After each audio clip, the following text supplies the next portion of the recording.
Hai, namaku Unyu. Di video ini kita akan membahas tentang plastik.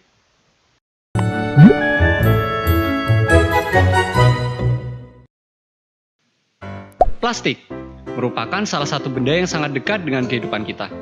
Mulai dari alat makan minum, alat-alat tulis, hingga smartphone kita. Plastik digunakan secara luas di berbagai bidang. Karena plastik merupakan bahan yang murah dan mudah diproduksi. Tapi cukup kuat dan sangat mudah dibentuk. Nah, selain memiliki manfaat yang beragam, tahukah kalian kalau plastik juga menyimpan dampak buruk bagi tubuh kita? Plastik tidak menimbulkan efek negatif secara langsung bagi tubuh kita, jika digunakan sebagaimana mestinya. Contoh, kalian tidak akan mendapat efek negatif dari plastik ketika kalian duduk di atas kursi plastik, atau ketika kalian memegang sesuatu yang terbuat dari plastik. Tetapi, ketika bahan penyusun plastik, yaitu rantai polimer dan zat aditifnya masuk ke dalam tubuh, lama-kelamaan akan menimbulkan efek samping yang merugikan tubuh kita. Lah, emang gimana caranya plastik masuk ke dalam tubuh? Kita kan nggak pernah makan plastik. Kita tidak perlu memakan plastik untuk dapat terkontaminasi oleh polimer. Faktanya, apabila kalian tidak sengaja memakan potongan plastik, maka plastik tersebut hanya akan keluar dari sistem pencernaan tanpa sempat dicerna oleh tubuh. Terus, gimana caranya polimer bisa masuk ke dalam tubuh kita? Nah, sebenarnya banyak kebiasaan yang tidak kita sadari membuat plastik mudah mencemari tubuh kita. Contoh yang paling sering, kita membungkus makanan panas dengan plastik yang tidak sesuai, atau menggunakan botol plastik berkali-kali. Padahal, botol tersebut hanya didesain untuk sekali pakai. Ketika kita membawa makanan panas dalam kantong plastik, maka suhu panas dari makanan dapat mengurai rantai polimer dan zat aditif yang ada pada kantong plastik tersebut. Rantai polimer dan zat penyusun yang lepas dari plastik bisa dengan mudah bercampur dengan makanan dan akhirnya masuk ke tubuh kita. Begitu juga dengan botol minuman sekali pakai. Banyak orang yang sering menggunakan botol sekali pakai secara berulang-ulang. Bahkan, tidak jarang mereka mengisi botol tersebut dengan air panas atau dengan cairan yang dapat menyebabkan penguraian polimer. Padahal, banyak pembungkus makanan dan botol minuman sekali pakai yang bahan penyusunnya bersifat karsinogenik serta genotoksik. Atau, dalam arti lain, bahan-bahan tersebut dapat menimbulkan mutasi gen dan menyebabkan kanker. Loh, bentar-bentar. Bukannya banyak produk-produk plastik yang katanya food grade, aman untuk membungkus makanan panas, bahkan katanya bisa masuk microwave. Nah, jenis plastik sendiri sebenarnya beragam. Bentuk dan penggunaannya pun disesuaikan dengan jenis polimer penyusunnya. Jenis polimer plastik yang utama ada 7 macam, dan masing-masing dapat dikenali dari kode yang disebut dengan Resin Identification Code. Biasanya, kode identifikasi ini dicetak pada produk plastik berupa angka yang dikelilingi dengan 3 anak panah yang berbentuk segitiga. Contohnya, PET, HDPE, PVC, LDPE, PP, PS, dan lain-lain seperti ABS, akrilik, dan polikarbonat. Nah, dari 7 kategori plastik tersebut, ada 3 contoh jenis plastik yang paling sering kita gunakan, yaitu PET atau polyethylene terephthalate, biasa digunakan untuk botol air minum kemasan. Polystyrene biasa digunakan untuk wadah makanan sekali pakai. Dan LDPE atau low density polyethylene biasa digunakan untuk plastik kresek. Kode identifikasi ini sangat bermanfaat karena dari kode ini kita bisa menentukan jenis plastik apa yang aman digunakan sebagai tempat makanan dan minuman. Seperti plastik dengan kode resin nomor 4 dan 5. Merupakan plastik yang paling cocok digunakan sebagai wadah makanan atau minuman dan dapat digunakan berulang kali. Sementara plastik dengan kode resin lainnya hanya direkomendasikan untuk membungkus makanan dalam jangka waktu pendek dan hanya dapat digunakan 1 kali saja.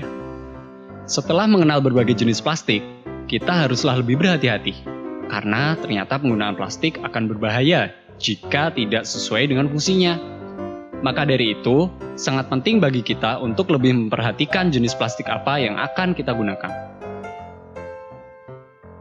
Pernahkah kalian menyadari berapa banyak jumlah plastik sekali pakai yang kita gunakan setiap harinya?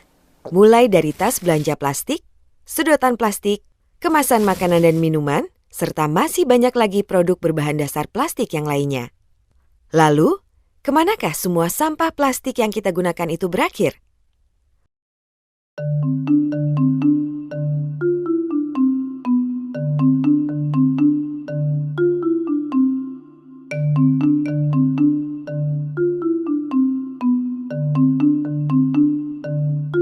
Plastik, material berkarakter ringan dan tahan lama ini pasti akrab dijumpai dalam keseharian kita. Selain praktis, plastik sangat digemari karena harganya yang relatif murah dan mudah didapatkan. Namun sifatnya yang tidak mudah rusak membuat plastik sulit terurai sehingga tidak ramah lingkungan.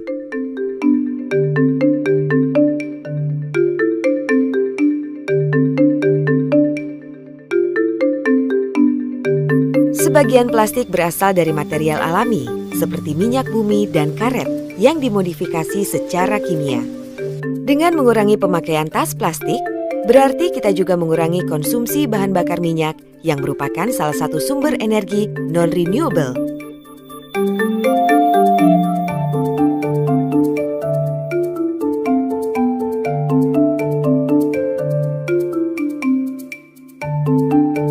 Plastik membutuhkan waktu puluhan hingga ratusan tahun untuk dapat terurai secara alami.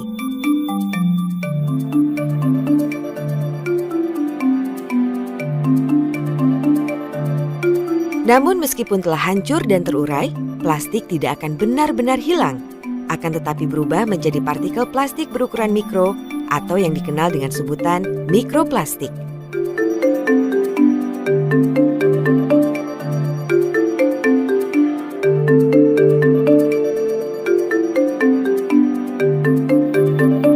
Bisofenol A atau BPA dan phthalates atau DEHP merupakan zat yang terkandung di dalam plastik. Berbagai penelitian menyatakan bahwa kedua zat kimia ini berdampak buruk terhadap kesehatan karena berpotensi merusak hormon dan sistem reproduksi. Bahkan bersifat karsinogenik apabila terakumulasi secara terus-menerus di dalam tubuh.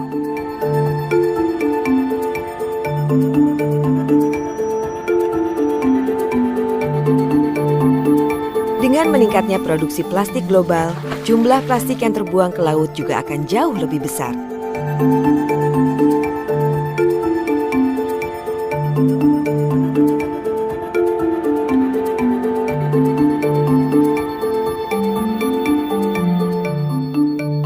Hewan laut yang menjadi bagian dari rantai makanan akan menelan plastik termasuk partikel racun di dalamnya, yang kemudian pada akhirnya kembali ke atas piring yang kita makan.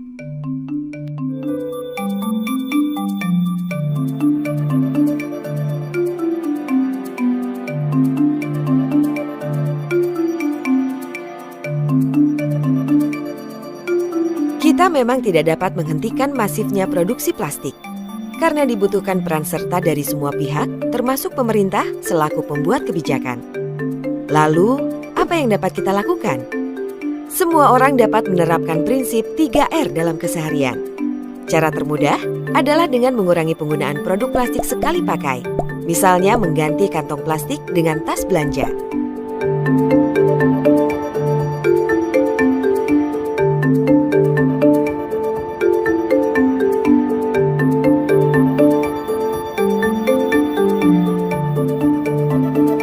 Produksi, jumlah pemakaian, dan pencemaran lingkungan akibat limbah plastik nyatanya kian hari makin bertambah banyak.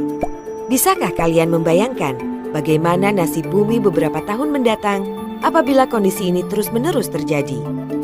Pilihannya ada pada kita. Satu perubahan kecil dapat berdampak besar.